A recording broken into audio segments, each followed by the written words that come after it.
It's terrible, Mom. She had an accident. I got a sudden call from my husband, Robert. He had gone to his parents' house to pick up the suit jacket he had forgotten last week. It was then that his mother, Susan, had an accident and passed away. What? An accident? What happened? She fell from the second floor. What? Why? She was trying to get some laundry that was stuck on the roof and slipped, falling off the balcony. Did you see it happen? Yeah, I rushed to help, but I couldn't make it in time. She fell headfirst and died instantly. There were all sorts of noises mixed into his voice over the phone. It sounded like the scene was chaotic. An ambulance and the police must have been called to handle the situation. Based on the condition of the scene and Robert's testimony, it was concluded that Susan died in an accident. At the time, it was handled as an accidental death. Susan, I can't believe this. I couldn't hide my shock at such a sudden accident. Susan was so happy when Robert got married and gained a daughter-in-law. She treated me like her own daughter and adored her granddaughter, Lisa. She was up to date with the latest trends and was always friendly, chatting with Lisa and me. Even at 73, she skillfully used her mobile phone. We frequently communicated on WhatsApp. She would always consult me if she needed anything. Why? Just when I thought I had lost my real mom to cancer, now Susan too. It's too soon. We got along so well, and I thought of her as another mom I wanted to cherish. All the feelings I had collapsed in an instant. I was incredibly sad, but there was no time to cry. As I had to help with the funeral arrangements, I pulled myself together and managed to complete the preparations, and Susan's funeral went off without a hitch. Hey, Nancy, I've been looking for Mom's mobile phone since the funeral arrangements, but I can't find it anywhere. Do you know where it might be? You're kidding! Susan's mobile phone is missing? Yeah, no matter where I look, I can't find it. When I call it, it does ring, but we can't hear it anywhere in the house or the yard. It must have been lost somewhere. When he told me this while sorting through Susan's belongings, I felt a bit uneasy. I had been communicating with Susan on WhatsApp until the day before her accident. That means Susan had her mobile phone with her until then. So, I could only think that her mobile phone hadn't been lost but stolen. No way! I was in touch with her on WhatsApp until the day before. It doesn't seem like it was lost. It feels more like it was stolen. This is a problem. We won't be able to cancel Mom's mobile phone plan. He seemed flustered as he said this, but I felt his agitation was about more than just canceling the phone plan. Was it the rush of organizing belongings, or was there another reason? I couldn't tell, but soon I understood why. I received a text from Susan's missing mobile phone. Normally, we communicated via WhatsApp, so the fact that it was a text made me think that it was someone else. Moreover, the subject line said, "Make sure Robert doesn't notice you reading this." I lied to Robert, saying I needed to use the restroom, and checked the text's contents while inside. Is this text really from Susan? At first, I doubted it, but it seemed to be genuinely from Susan. I was speechless as I read the message and then shocked when I saw the attached photos and video. They showed Robert's outrageous behavior, revealing that her accidental death was actually a murder. Robert was arrested that very day. My name is Nancy. I'm 38 years old and have a 5-year-old daughter. I have some savings, but I love spending money on my hobbies, such as photography and travel, so I work part-time while managing household chores. I met Robert at a singing bar when I was invited by a friend, and we hit it off. We started dating and got married 3 years later. Robert works as a company employee. He has always been good with money management, having saved a considerable amount even when he lived alone. His frugality seemed to be inherited from his mom, as he was diligent with money. However, he also enjoyed gambling and often indulged in it on weekends. While he sometimes squandered money, he knew he couldn't live without a certain amount of savings and never touched his savings. I think it's amazing how Robert can manage his money so well despite gambling. With a child on the way, it's reassuring to know he's responsible. I hate the idea of struggling financially. That's why I make sure to manage things properly. Robert spent his weekends gambling while working during the week. I, too, liked spending money on my hobbies, so I saved diligently. Our shared attitude toward money made our married life feel relatively comfortable. Hey, it's Saturday tomorrow. Can I go gambling? He often gambled on weekends, but always spent quality time with the family, so at the time, is he going to manage his part as a dad? I thought. However, I was shocked when a friend casually mentioned the real source of the money Robert used for gambling. By the way, Robert borrowed $200 from me about a month ago. Can you ask him when he'll pay it back? What? He borrowed $200? What do you mean? He said he lost big in gambling and didn't have any money left, so he asked me for a loan. At that moment, I thought he must have really run out of money and asked a friend for help. But when I confronted him about it at home, his response shocked me.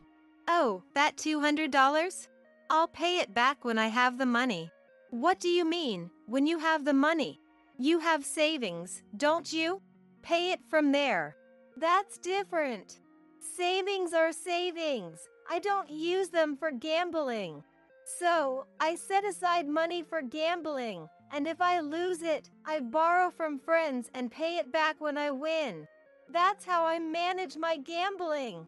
As someone who doesn't gamble, I wondered if this was a normal way to enjoy gambling. But no matter how I looked at it, his gambling habits seemed entirely unacceptable. Isn't that wrong? Sure, you might be paying back the money, but isn't there something off about this? It's not off at all. Isn't that normal? I don't know how other people gamble, but borrowing money like that is basically the same as getting into debt. I think it's wrong. Besides, it seems like you haven't even paid back this recent loan. I've been on a losing streak lately and can't seem to make it back. Wait, does that mean you've borrowed money from other people too? Yeah, I think there are about 4 or 5 others. Robert said this nonchalantly. It wasn't just one person. He had borrowed from several. How could he do that? And he borrowed amounts ranging from $200 to $400 from each person, meaning he had nearly $1,000 in debt. Yet, he acted as if it was no big deal. Don't be so carefree about it. You need to pay them back. $1,000 is too much. This happens all the time. Those who forget about it, I leave alone, and I pay back the persistent ones. Wait a minute. Are you saying you've never paid back those who don't ask for it? Yeah, there are a few like that. It's fine, they don't bring it up.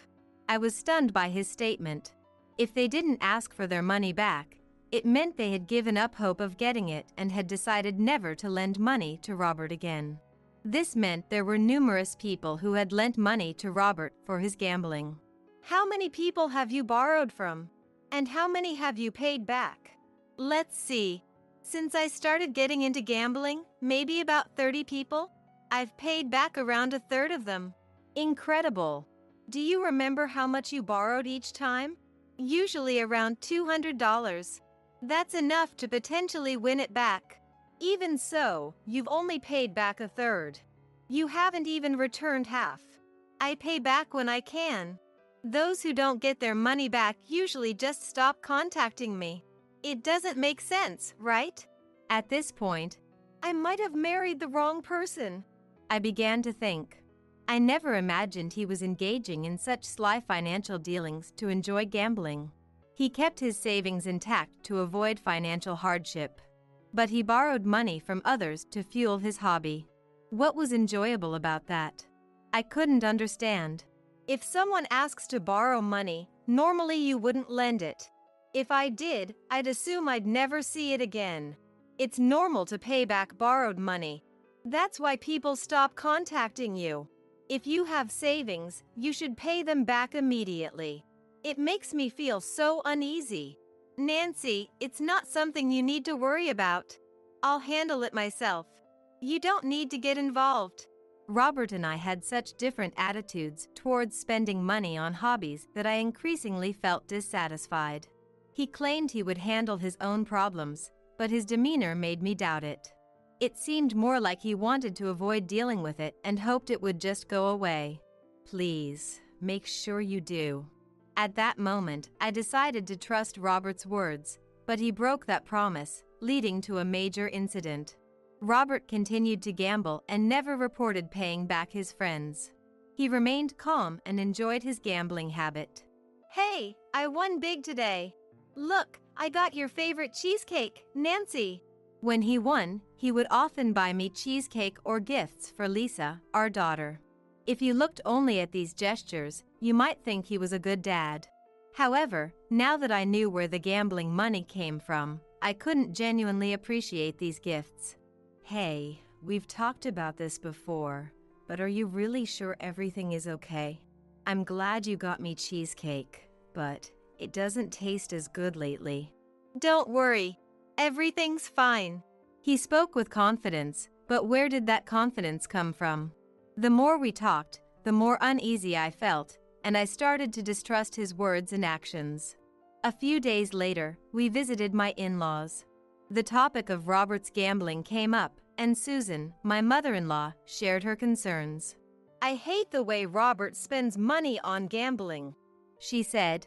He had been borrowing money from Susan too. "He saves money for living expenses, but he's so careless with his spending on his hobbies. My late husband used to scold him often. After my husband passed away, Robert started asking me for money." "Wait, Robert's been borrowing money from you too, Susan? Has he paid you back?"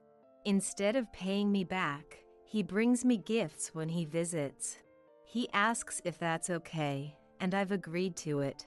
He always brought something when visiting his family. I thought he was just keeping a promise, but I didn't know about this financial arrangement behind my back." "Really? Robert mentioned his financial situation to me, but I had no idea he was borrowing from you too. Never lend or borrow money, even with family. My dad taught me, so I couldn't accept Robert's behavior." "Hey, I talked to Susan. Are you borrowing money from her too? I know you promised to bring gifts, but I don't want you borrowing money from family. Please stop." "What's with the sudden outburst? He never lent me money because he said family shouldn't do that, and now that he's gone, it's not a problem." "It is a problem. Don't you understand? I don't like it when you borrow from friends either, but I tolerated it. But borrowing from Susan is even worse. Stop it. If you want to gamble, use your own money. You have enough savings, don't you?" "But savings are different. I can't use that money." Robert's mindset was stubborn. He firmly believed that his way of gambling was the best and was unwilling to change his opinion. Because of this attitude, the amount of money Robert had borrowed had ballooned to an irreparable level, leading to a tragic incident. "It's terrible. Mom, she's had an accident." When I received that call from Robert, I was confused. Just 2 days before, I had been talking to Susan at her house. We had continued chatting on WhatsApp, and she had said, "Bring Lisa over again soon." Just a few days later, I was hearing this shocking news. The reality of Susan's death felt surreal and confusing to me. However, when I stepped into the empty house after the funeral, the realization of Susan's passing hit me hard, and I couldn't hold back my tears. "Nancy, I've been looking for it since the funeral preparations, but I can't find Mom's mobile phone. Do you know where it is?" After the funeral, while I was organizing the in-laws' house, Robert said the same thing to me. We searched for Susan's mobile phone together but couldn't find it. If we didn't find it soon, we wouldn't be able to cancel Susan's mobile phone contract, which was causing some trouble. Then, I received a text from Susan on my mobile phone, suggesting that someone might have the mobile phone. I was about to tell Robert, but as soon as I saw the subject line, I closed my mouth and said, "I'm going to the bathroom," and walked away from the scene. The subject of the text said, Make sure Robert doesn't see this. The message started with, "If you receive this text after I have died, it's likely that Robert is responsible. Please report it." The content was shocking. My late husband had no interest in money, hobbies, or spending on himself. Even when I gave him an allowance, he neither smoked nor drank, and he kept that money in his personal safe. Before he passed away, he decided to secretly leave that money to me, fearing Robert might use it for gambling if he found it. We kept it a secret.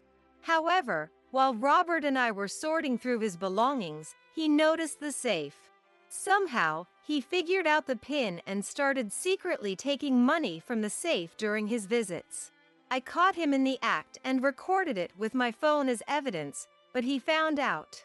We had a huge fight, and he even threatened, "If you don't erase that evidence, I'll kill you." I felt genuinely threatened. So, in case something happened, I left this phone with our neighbor Karen. If I die, Karen might contact you. I've left this text and the unerased evidence images to report Robert. The text contained such a message along with several photos of Robert trying to take money from the safe.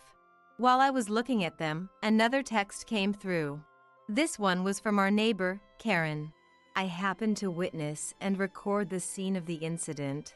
I was too scared to speak up until now, but after remembering Susan's words and checking the text, I realized I should send this evidence to you. Attached to the message was a video file, capturing the vivid details of the incident. "Enough is enough!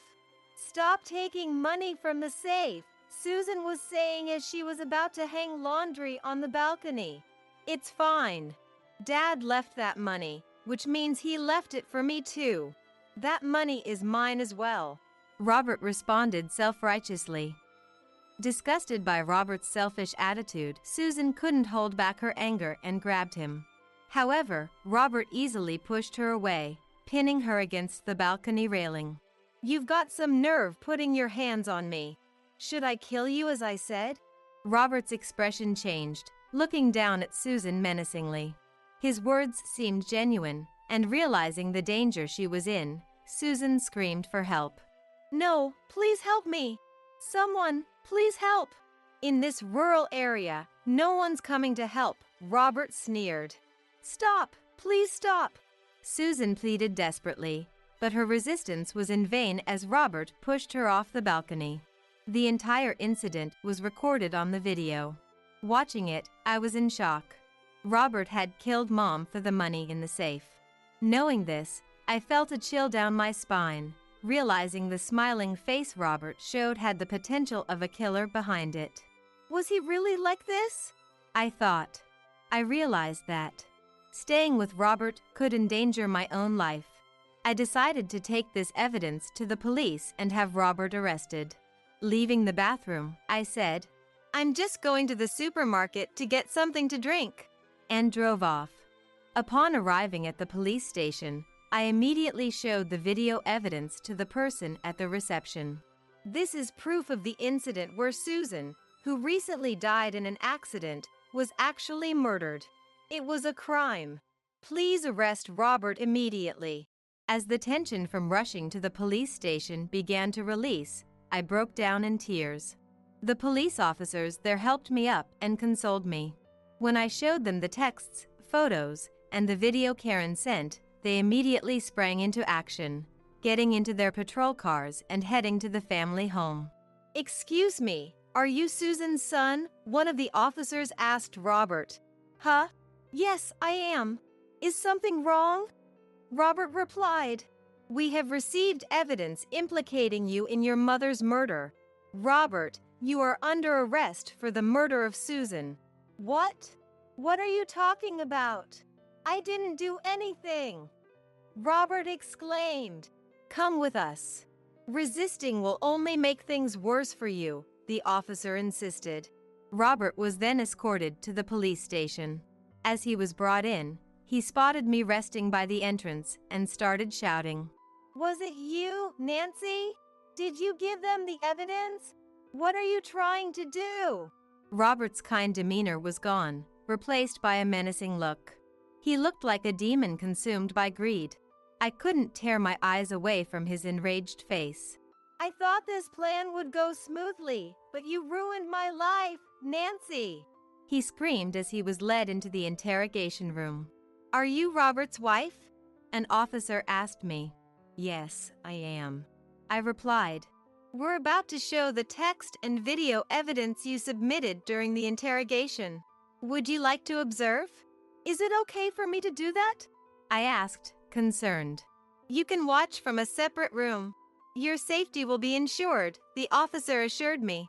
I was led to a room adjacent to the interrogation room. Inside, Robert, now in handcuffs, glared at the officers, looking ready to pounce. "Stop it! We're going to conduct this interrogation. We have solid evidence against you. We expect a full confession," one of the officers commanded. "I didn't do anything. Why should I be arrested?" he retorted. "It's bold of you to claim that. We have video evidence of you murdering your mother. Can you still say you didn't do it?" another officer said, and then played the video from the mobile phone. The room fell silent as the recording of Robert and Susan's confrontation played loudly. He watched in shock. "How was this scene even recorded?" he muttered, collapsing weakly. "Well, can you still say you didn't do it?" the officer pressed. "And you've committed theft too, haven't you? We have clear evidence of that as well. Why did you do it? Confess!" Faced with irrefutable evidence, Robert realized it was futile to resist and began to confess. "I love gambling. I borrowed money from various people to support my habit. I even borrowed from my parents, but recently, when they stopped giving me money, I started taking it from the safe without permission." "Did you know that the money in the safe was left by your dad and had been passed on to your mom? According to the text from your mom, the money was transferred to her. Taking that money is the same as stealing, isn't it?" The officer showed Robert the text on the phone as evidence. Robert stared at it, his shoulders slumping as he spoke in a low voice. "Yes, you're right. I'm sorry." "It's too late for apologies. You've committed a crime." "I was desperate. The friends I borrowed money from lost patience with me for not repaying, and they involved a mafia office they knew to try to collect the money from me." "That's your own fault. So, you decided to kill your mom?" "It was an accident. I originally went to get the money, but my mom caught me, and we started arguing. In the heat of the moment, I pushed her off the balcony. There was no one around, and I thought if I claimed it was an accident, no one would suspect me. I believed I could use the money my mom had to repay the debt collectors." "So, that's why you insisted it was an accident when the police arrived on the scene." I was shocked to hear this revelation from Robert. I couldn't believe he had borrowed money, only to be extorted by the mafia for repayment. Even more surprising was that he managed to live as if nothing was wrong, showing no signs of the turmoil he was facing. "How could you hide something like that? It's unbelievable," I muttered. Even though Robert shouldn't have been able to hear me, he turned to glare in my direction. I was terrified, but the officer next to me reassured me. "Don't worry," he said. Robert's interrogation continued. "So, you've confessed to murder, concealment, and theft. Those are all serious crimes." "What? Do you have any objections?" "Theft is different." Was he trying to reduce his charges by denying just one of the crimes? The interrogation, which seemed like it would soon conclude, continued. "I already told you. The money you stole belonged to your mom. Stealing it is a crime. It's clearly theft, especially since it was your dad's inheritance." "If it was my dad's inheritance, then I should have rights to it too, right?" "Look at the text again. The money in the safe wasn't given to you. It was transferred to your mom. It's not yours. And now, that money is your mom's inheritance, which means you, as a non-heir, can't use it." What? I am the heir, aren't I? A murderer can't inherit. Also, according to your wife, Susan had said that she would leave the inheritance to her granddaughter, your daughter. It was a few days before Susan died. If something happens to me and I die, I want my inheritance to go to Lisa so she can attend a good university, she said.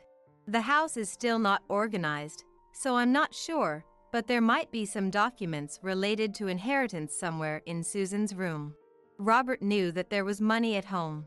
So, to prevent him from using the money, and to ensure that Robert couldn't get his hands on it, she said she would give the money in the safe to Lisa. I think Susan's decision was correct. But in the end, Susan lost her life because of that money. If only I had noticed. I regret it so much. You've got to be kidding me. It's my money. Mine. Get a grip. I just told you, even though it's still uncertain, that money is going to Lisa. You have no right to use it. Damn it! Why? Robert, who wanted to deny the theft at all costs, seemed dissatisfied. However, Robert's words did not reach anyone's ears. His words seemed as annoying as a fly buzzing, and were only seen as weak words that were swatted down by the police officers. You get it now. Give it up. I don't want to give up. You're stubborn. What do you want? I admit to the murder. I did it in the heat of the moment, and it was my responsibility to try to cover it up. But, don't put any more charges on me. My social standing will drop even further. What pathetic words. It seemed that he thought his reputation would change when he got out if his social standing dropped any further. He was trying to avoid lowering his standing by removing even one charge. His actions were like those of someone trying to use underhanded methods in a gambling debt situation, and I felt a sense of pity for Robert's actions. Why did I marry such a guy? I questioned myself. You fool, even if that is recognized and the charges are reduced, you still have the heaviest charge of murder. No matter how much you resist, nothing will change. Is there any way at all? Give it up. It's useless.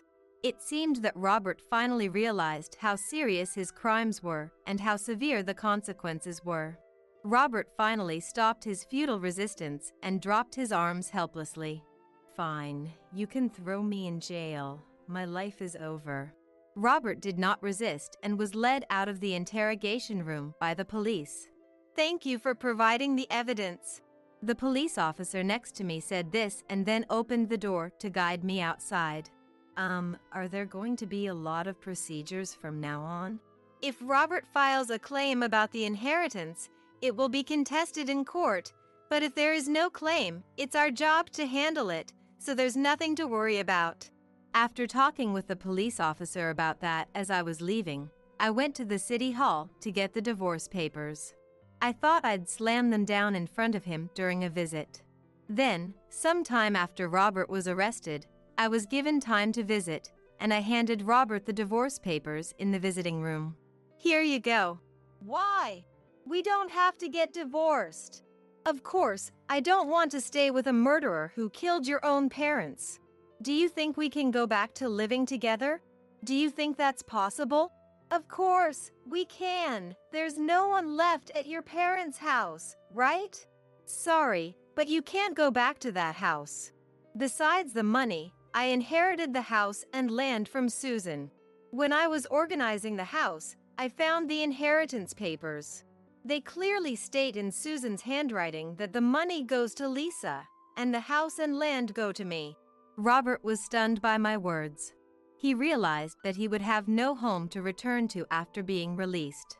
Hey, you've got to be joking. Let me into that house. I've lost my job and have nowhere to live. You can't just leave me like this, please. No way. I'm sorry, but I'll handle that house.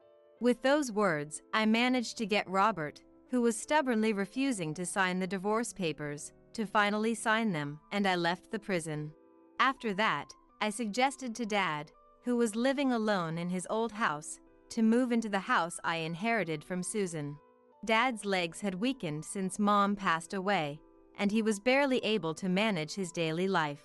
The old house had deteriorated significantly, making it dangerous for Dad with his weakened legs.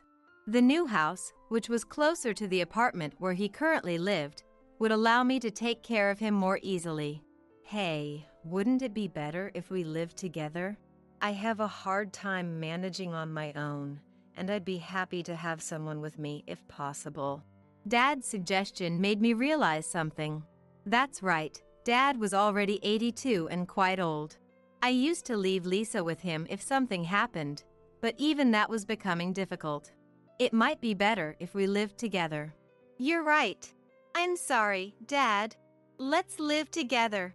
The old house is falling apart. Let's tear it down and start anew in the other house.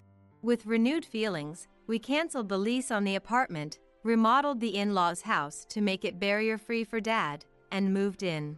During the move, Karen from next door came over and said, "Hi, is it Nancy? I have Susan's mobile phone. I've been meaning to return it but never got the chance. Also, I'm sorry I couldn't say anything at that time because I was scared. If only I had provided the evidence sooner." She returned Susan's mobile phone, and every time she spoke, she cried and kept saying, I'm sorry. She said she was too scared to do anything when Robert committed the crime. But I couldn't blame her. I would have been just as scared and unable to act in her situation. After finishing the moving tasks, I invited Karen over, and we reminisced about Susan. Susan was really kind and did so much for me. I was so grateful. That's right. Susan was kind and friendly to everyone. She was loved by all the neighbors. I heard many stories about Susan from Karen. Sometime later, I had the chance to look through Susan's mobile phone before canceling the contract. Among the list of texts, there was one that stood out.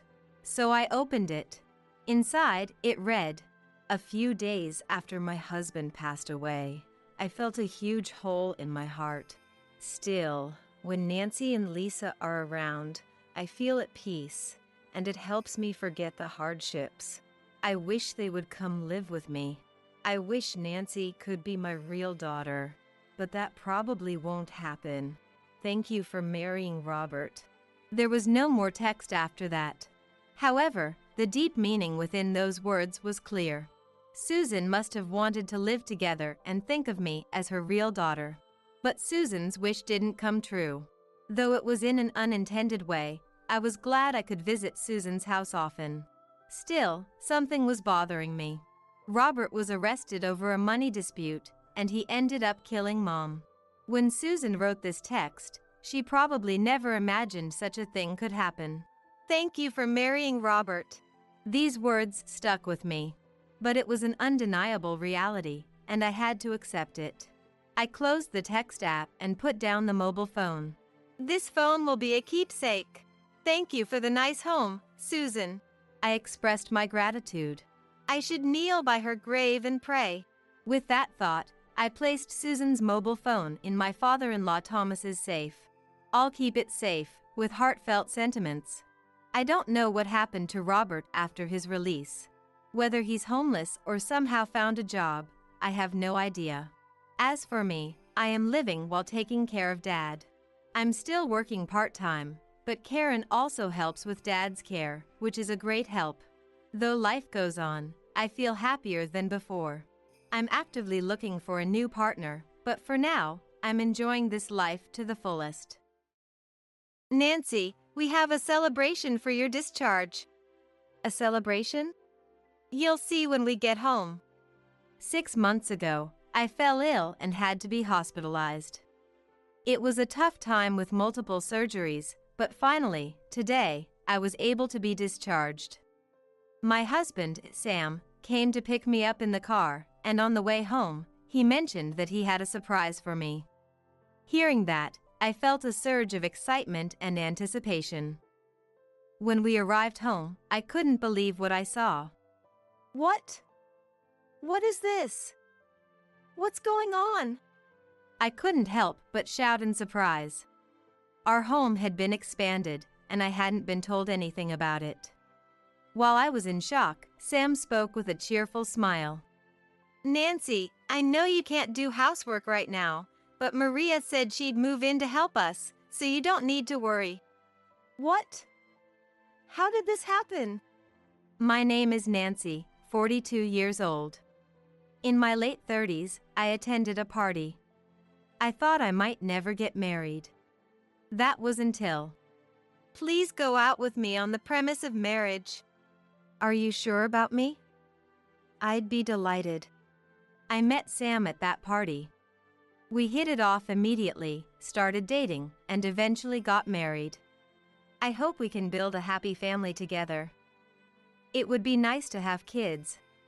Yeah, but even if we don't have kids, I'll be happy as long as we're together. Yes, you're right. Those conversations, filled with smiles, made me truly happy. Sam's parents had already passed away, and before our marriage, he lived with his older sister, Maria. Maria was a workaholic and unmarried, so when Sam and I got married and moved into a new house, she continued to live alone. Occasionally, the three of us would have meals together. Isn't this dish too salty? You should make it milder. Really? I'm sorry. Maria had a straightforward personality, and I found it hard to get along with her. I always worried that Maria might criticize me again. Aside from that, my life with Sam was going well and I was enjoying it. I thought these peaceful days would continue forever. But things started to change gradually from the day of the annual health check at work. I had never had any issues before, so I thought it would be the same this time. But this time was different. There is something concerning.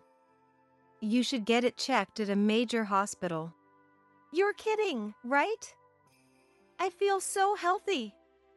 This can't be true.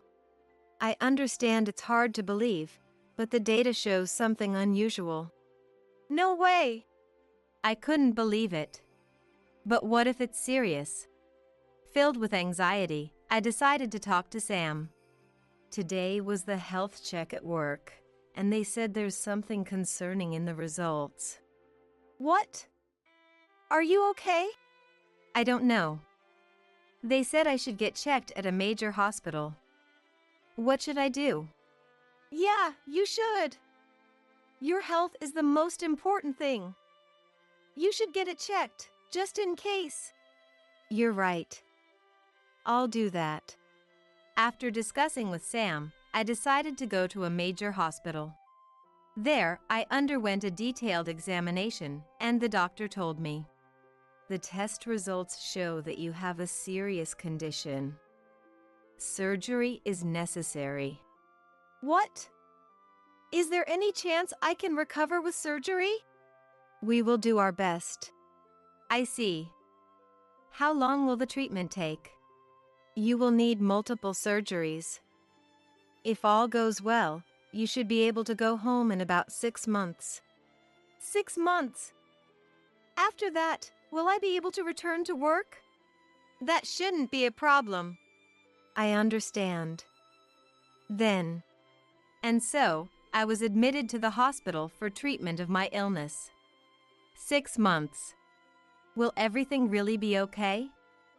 Can I recover fully? These worries kept floating around in my head, but I knew I had to tell Sam, so I called him. Hello? Sam?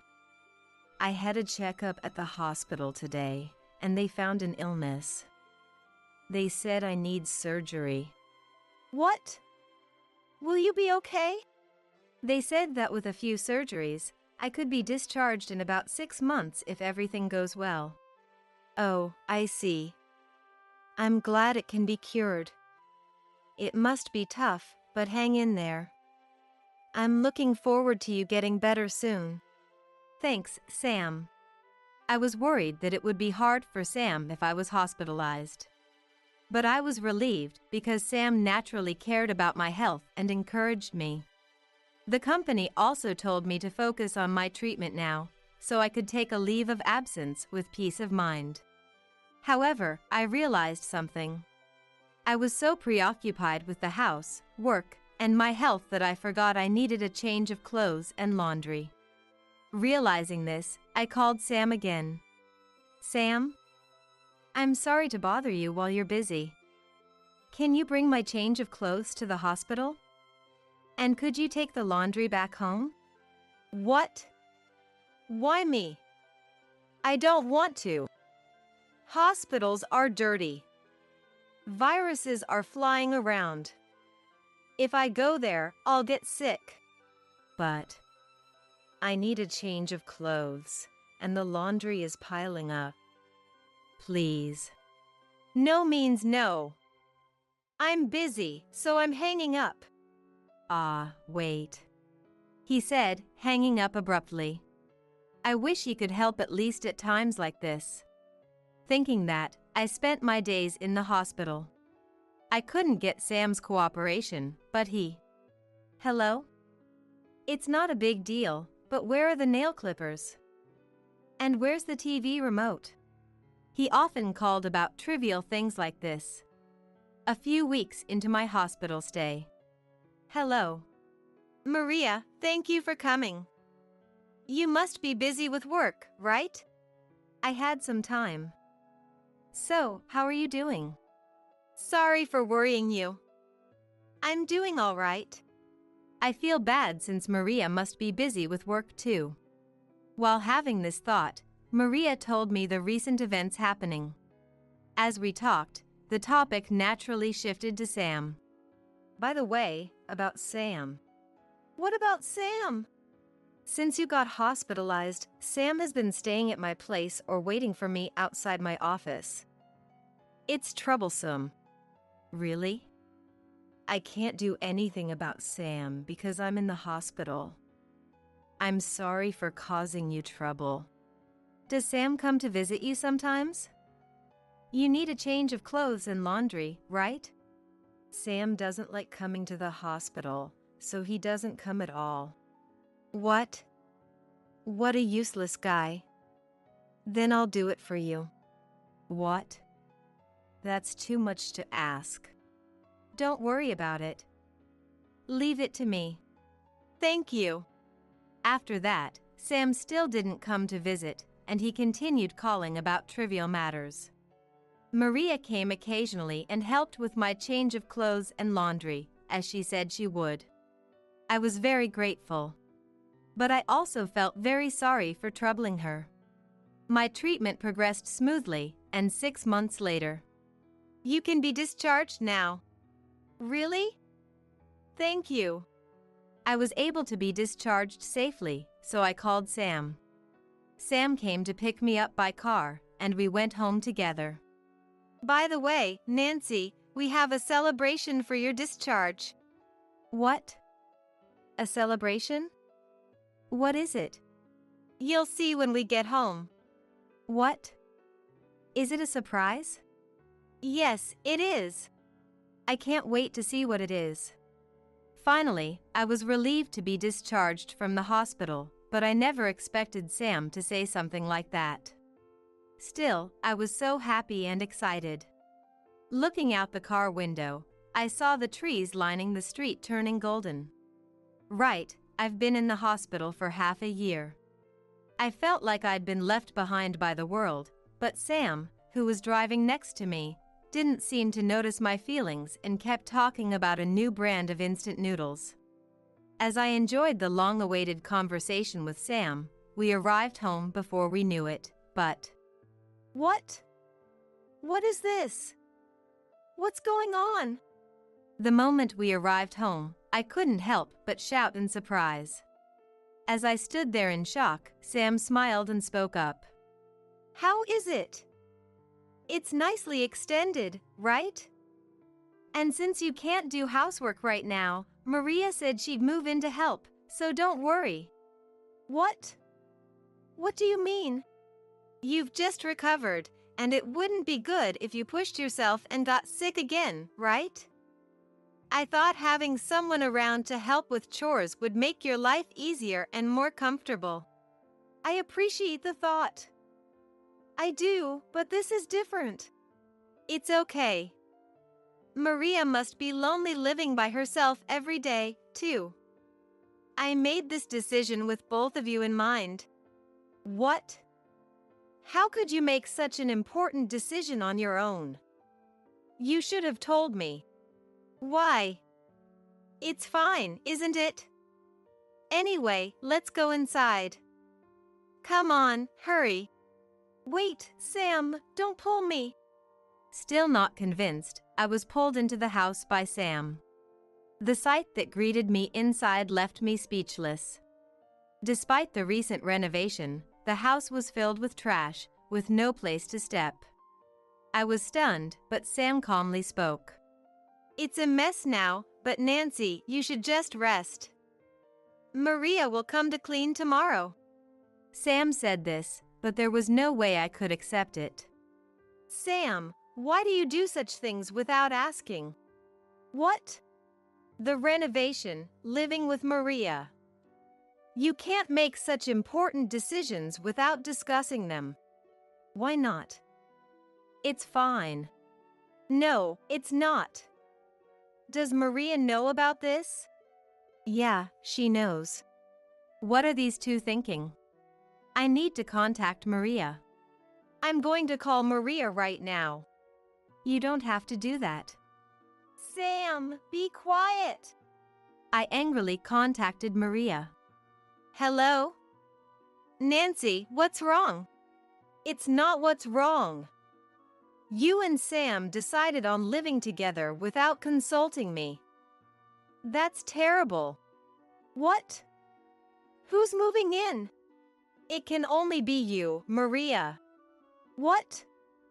I don't know anything about that. But Sam said we'd renovate the house and you'd move in. I need to hear about this. Can you come over? Okay. Maria hung up and agreed to come over. Several minutes later, Maria arrived at my house. Sorry to keep you waiting. So, what's this about me moving in? Sam said I couldn't do housework, so he renovated the house and decided you'd move in. Wait a minute. I really don't know anything about moving in. What? I was angry and told Maria the situation, but something seemed off. From Maria's reaction, it really looked like this was the first she'd heard of it. Maria, you didn't know about the renovation or moving in? No, I didn't. Sam, explain what's going on. I want to know, too. Sam, what's going on? The story didn't add up and seemed strange. I told Maria that Nancy can't do housework, so she should help out, right? Yes, I did say I would help out while Nancy can't do the housework. Right? So Maria should be living with us to help out, but she's not here, and the house is a mess. I said I would help, but I didn't say I would move in. Huh? But if you don't live here, you can't help with daily chores. Doesn't helping mean you can move in? Listening to this, I understood the situation. Sam thought that helping meant moving in together. Sam, are you kidding? What? Maria, why are you angry? I never said I would move in. I can come over and help occasionally without living here. You're assuming too much. That's not. And you should stop relying on Nancy and me all the time and learn to do things yourself. That's impossible. It's not impossible. Stop being so dependent. And I have a job too, so I can't come every day. No way. Also, while it's fine to ensure Nancy doesn't overdo it, don't just assume she can't do any housework. That's insulting to her. Sorry. You both have jobs too, right? I can help within reason, but don't take it for granted that Nancy and I will do everything. Understand? Understood. I always felt uncomfortable around Maria, but hearing her speak so clearly to Sam, I felt a sudden closeness with her. Maria, thank you. I understand the situation, and I feel much better hearing that. Really? Nancy, I'm sorry. But we need to do something about this mess. We need to clean up. Yes, we do need to clean. I'll do it, so Nancy, you can rest. I'll help too. Really? Okay. But don't overdo it, you just got out of the hospital. I understand. Thank you. So, with Maria's help, we started cleaning up. As I picked up the scattered trash at my feet, I found receipts from nightclubs and high-end steakhouses. Why are these here? I decided to ask Sam about it. Hey, Sam, can I ask you about these? The receipts from the nightclub and high-end steakhouse. What's going on? Oh, those.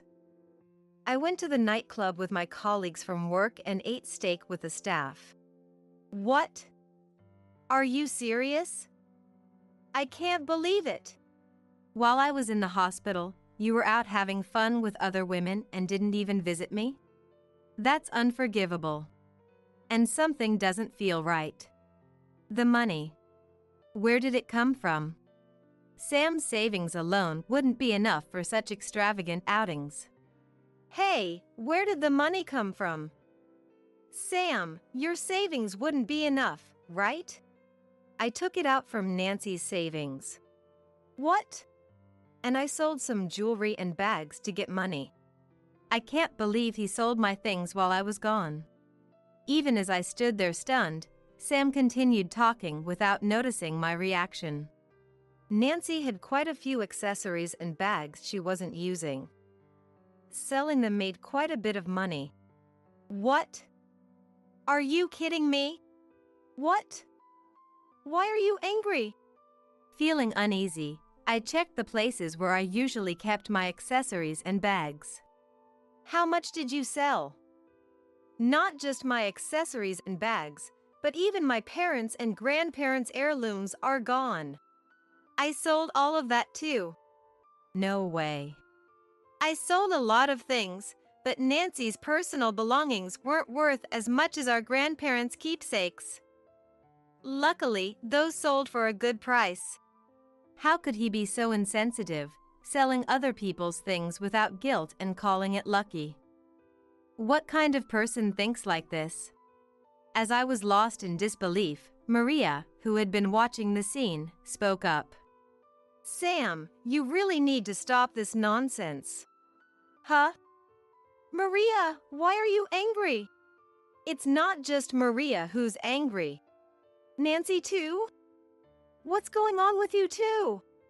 Even though Maria and I were furious with Sam, he seemed clueless about why we were upset. It was truly exasperating. Taking my cherished belongings and selling them without permission is the lowest thing you could do. I can't believe I have a brother like this. It's disgraceful. Huh? You don't need to get that angry. I'm done talking. There's no point in continuing this. Nancy, come to my house. Really? Are you sure? Of course. It's better this way. Thank you. I'll do that. If you're going to Maria's, then I'm going too. Not you, Sam. Absolutely don't follow us. Why? Don't say that. Sam kept shouting, but I decided not to respond as it was pointless to continue the conversation. And so, I went to Maria's house. After arriving at Maria's house, I contacted Sam again. Thinking back, from the beginning of our marriage, he never helped with the housework, relying on me for everything. Even when I was hospitalized. In the end, he went so far as to take my money and important things. I realized I couldn't stay with someone like him any longer and decided to tell him clearly. I'm divorcing you, Sam. Why? I thought it would be good for both of us. I mean, think about it. Maria would be lonely living alone in the future. Nancy, you still need to take care of your health. We don't even have kids. I haven't done anything wrong. You still say such things. It's really unbelievable, I said, and hanging up the phone. A few days later, Sam came to Maria's house.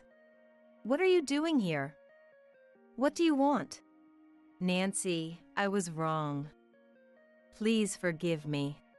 What? Why are you apologizing all of a sudden? When I left, he didn't show any sign of admitting his fault. So why was he suddenly acknowledging it now? I told my coworkers about Nancy asking for a divorce. They asked why, and when I explained, they said it was only natural. Of course, they did. It wasn't just one person. Everyone said the same thing. That's when I realized I was wrong. So, I'm sorry. Nancy, I was wrong. Please forgive me. He couldn't realize it until everyone told him. The more I listened, the more exasperated I became. There was no way I could start over with someone like this. I'm sorry, but I have no intention of getting back with you, Sam. I've already consulted a lawyer about the divorce, compensation, and repayment of the money. From now on, please contact me through my lawyer. Wait. When I said this, Sam seemed too shocked to respond. Then Maria appeared and said, Just so you know, Sam, I don't want to deal with you either. Don't rely on me. Maria, why? Help me out. If I help you, you'll never become independent. And I don't want my things sold without permission. I wouldn't do that. How can I believe that? You've been taking advantage of the family. Just leave, Maria said, closing the door, shutting Sam out. With the help of my lawyer, the divorce was finalized without issue. The items Sam sold and the money he used were returned or repaid. After the divorce, Sam's reasons became known, and his co-workers started distancing themselves from him. Still unable to do housework, Sam's place became a mess. And it was rumored among neighbors as a garbage-filled house. Maria and I still kept in touch. And one day, she had some happy news to share. Actually, there's someone at work I get along with very well. We're planning to get married. I'm going to sell my house and move to his hometown. Really? That's surprising, but congratulations. Thank you. Nancy, take care of yourself and stay well. A few days later, Maria moved as planned. I also resumed work and requested a transfer. I wanted a fresh start too. Now, I'm enjoying living alone freely. Being betrayed by Sam was truly heartbreaking. But dwelling on the past won't change anything. Maria has found happiness and started a new life. I need to follow her example. I will definitely find happiness too. I vowed to myself. And I took a new step forward. Determined to face the future.